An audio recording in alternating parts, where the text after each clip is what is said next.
नाशिकच्या मालेगाव तालुक्यातील उंबर्दे शाळेत चिमणी वाचवा अभियान सुरू करण्यात आलं। या अभियानाच्या अंतर्गत उन्हाळ्यात चिमण्यांसह इतर पक्ष्यांना पाणी मिळावं म्हणून नको असलेल्या प्लास्टिकच्या भांड्यातून पाणी ठेवलं जात आहे। पक्षी वाचले तर पर्यावरणाचा समतोल टिकेल असं या मुलांच्या मनावर बिंबवलं जात आहे। तर या उपक्रमाचं सर्वच स्तरातून आता कौतुकही होत आहे।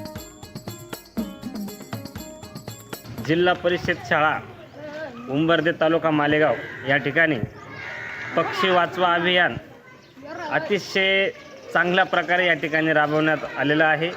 असंच काम शाळेतर्फे होत राहो अशी मी ग्रामपंचायत सदस्य या नात्याने एक अपेक्षा व्यक्त करतो। आणि इथूनही पुढे पक्षी हा एक निसर्गासाठी अत्यंत महत्त्वाचा घटक आहे। म्हणून पक्षी असले तर निसर्ग वाचेल आणि निसर्ग वाचणं ही काळाची गरज आहे।